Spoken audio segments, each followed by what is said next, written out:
So that's the last thing you'd want to eat is grass-fed beef. The last thing you'd want to be fed is would be eating is these organic dairy farms that is destroying all our water resources, polluting the rivers, and destroying all these predators and these the other wildlife that you talk about. Right, but the argument would be that when you have a grass-fed cow and it's eating on 50 acres, that's where it's getting its food from. Whereas if you have a factory-raised animal, it's getting corn. That corn is raised independently on some other large area. 2 acres though. 2 acres. 2 acres for a cow. Yeah, because you can grow corn so much per acre, and grass-fed it needs 50 acres that no other horse, no other bear, no other cougar, no other, all these animals that you're talking about, no other animal can live on that area. So that's the last thing you want to be eating is grass-fed beef if you really care about the environment.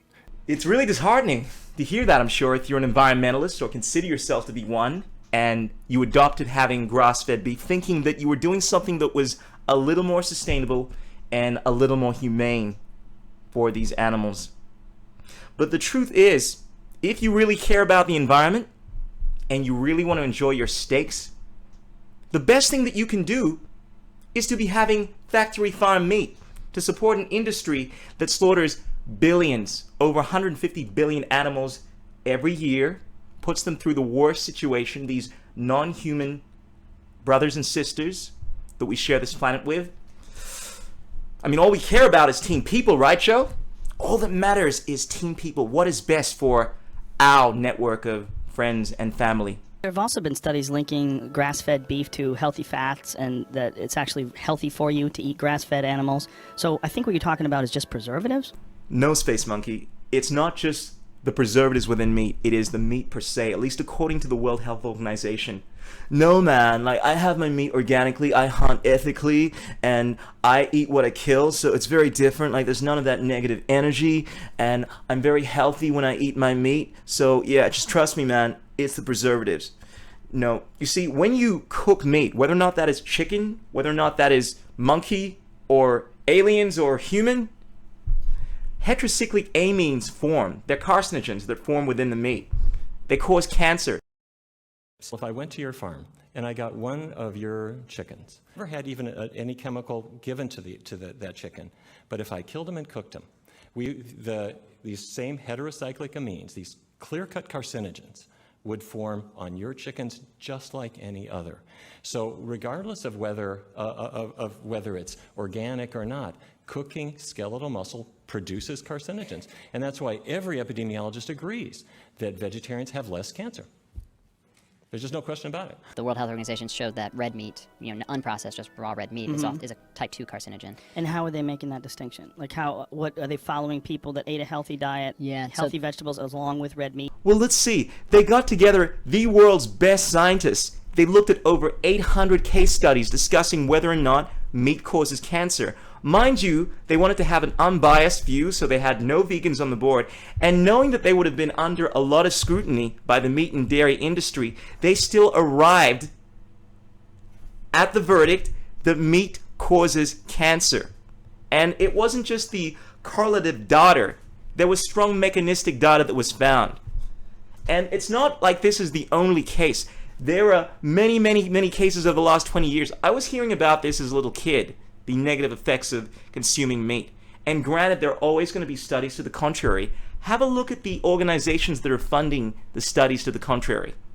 Generally the meat and dairy industry, generally the pharmaceutical industry, and have a look at the organizations that are funding the studies that show the meat is actually dangerous.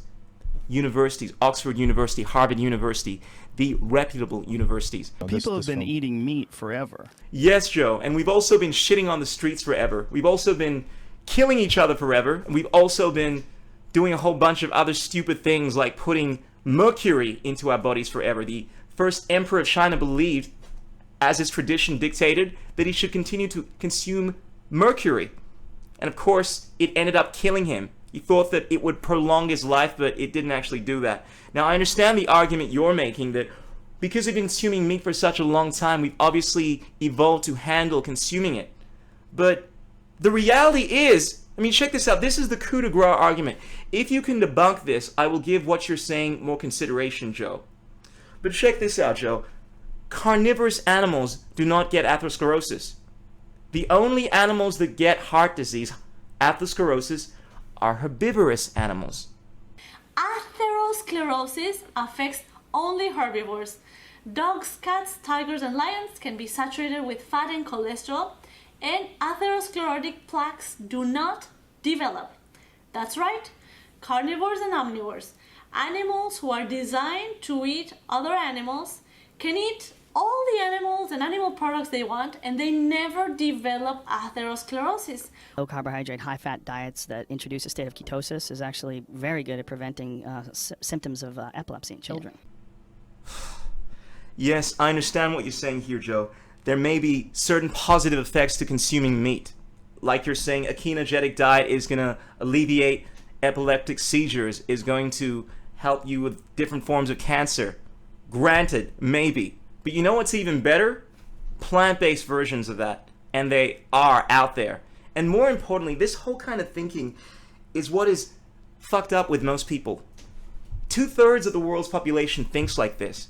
It's okay for me to do something that's wrong because it may potentially bring about something that's good. How about, let's say, I kill a few kids, take their kidneys, and use their kidneys to help multiple people that have problems.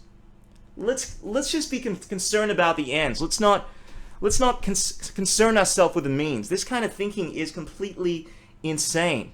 It is way too problematic when people start saying things like, all I care about is the end result, and I'm going to restrict the freedoms of individuated consciousnesses like non-human animals because, hey, you know what? I might be able to do some good from doing this. I might be able to help some people. All I care about is team people. What about sedentary lifestyle? What about all the different factors that come into play with keeping a person's body healthy? Like, I've heard that one of the primary factors in cardiovascular disease is sedentary lifestyle. Yeah, true. Yes, I completely understand what you're saying here, Joe, and you have a valid point. Yes, if you continue to exercise well, you're going to minimize your chances of getting cancer. A sedentary lifestyle does play a role. But you know what is more effective? Having a plant-based diet. But what about the hardcore exercise group in the middle? Did they clear cancer just as good as a Pritikin group? If that's the case, then it wasn't diet at all, right? The exercise was a critical component. Were they somewhere in the middle, showing the exercise helped, but not as good as a plant-based diet group? Or were they down there with the control group? Maybe exercise helped with other things, but just not at killing cancer. And what they found was this. Exercise helped, no question, but literally 5,000 hours in the gym was no match for a plant-based diet. There's only a few plants that have a full amino acid profile, right? There's only a few plants that are complete proteins. There's like quinoa. All plant foods have the 9 essential amino acids, all of the 9 essential amino acids. Now, I understand what you're saying, that not all plant foods are complete proteins. Let's be very clear about this. The lady that came up with the whole concept of complete proteins, she retracted her argument because she realized that there are many plant foods that are considered complete proteins. They have all the 9 essential amino acids like all plant foods have, but in adequate levels to be considered complete proteins. And all it takes is a little look on Wikipedia here. Let's have a look at this. Now, what do we have here? There are plenty of examples of complete plant-based proteins like cauliflower, quinoa, soy, lentils, pumpkin. The list goes on and on and on.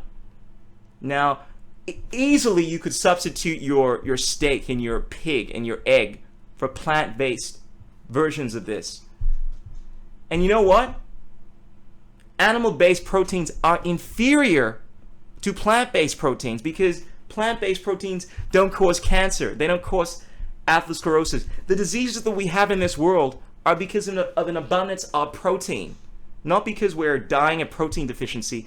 There has not been a recorded case of protein deficiency in the last 150 years by the National Institute of Health.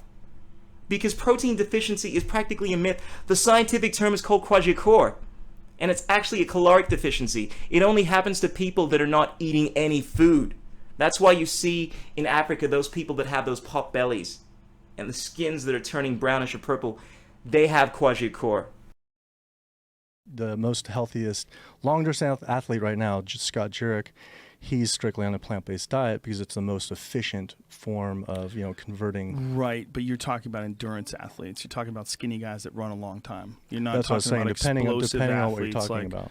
Look, if you looked at like mixed martial artists, for example, or boxers or explosive athletes that have to optimize the physical capacity of their body, there's very, very, very, very, very few that have vegan diets. Really?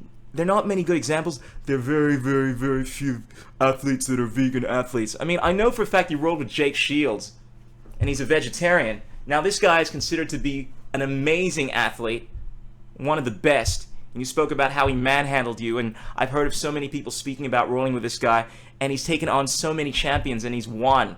He's an example of an excellent plant-based athlete. Now, Mac Danzig, the guy won the Ultimate Fighter.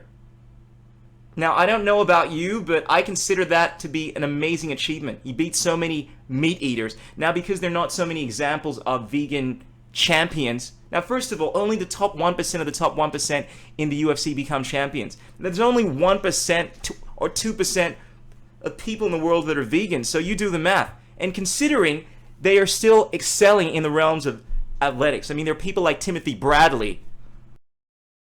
This guy was a 2-time welterweight champion. He defeated Manny Pacquiao, the greatest boxer, on a vegan diet. He was a vegan for 8 years. He spoke about how it helped with his energy. He felt invincible as a vegan. And granted, he's off it, he's experimenting, but, oh what? Oh, well, he went off the diet, so it shows it doesn't work. Well, he should have been seeing a reduction in his strength, a reduction in his effectiveness within a couple of months, if that was the case. 10% loss of muscle can be expected within 4 weeks of essential conditions not being met, in this case, a cessation in training. Arguably, training is only 1/3 of the equation. Ample diet and sleep are also essential elements for proper health, as well as the maintenance or growth of muscle tissue. People like Alexei Vovoda, the 10-time arm wrestling champion, 2-time Olympian, vegan. This guy's strength is absolutely ridiculous. He is the cream of the crop in his field. And you're telling me that it's not a good example? Oh, they must be on drugs. These people get tested. Billy Simmons, friend of mine, 2009 Mr. Universe. I know for a fact that that guy is clean. Was tested. How on earth do you explain him developing this musculature? Did I mention Patrick Babomir? One of the strongest men in the world. Holds 2 world records. Strongest man in Germany, 2011. This guy is unbelievable. Oh, but you know, he got all his gains when he was a meat eater. He's been vegan for over 4 years.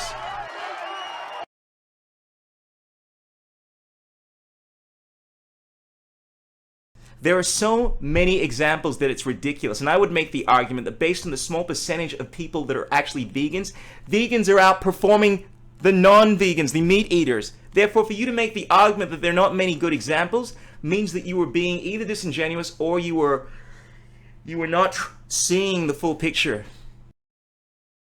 Anyway, I'm going to leave it there. Ladies and gentlemen, peace out. Keep it real. Keep making those ethical gains. Don't drive in text. Until next time, boom shakalaka. Life's purpose is to feel joy. Metaphysical, lyrical, saying up for truth. The only one to make change is walking in your shoes. Be the example, don't complain about the news. Making music and serving the world with the loo. Now you can be the same, or you can be the change. Find strength from inside, break through the chains. No one to blame, nothing to prove. You create your reality, it's up to you.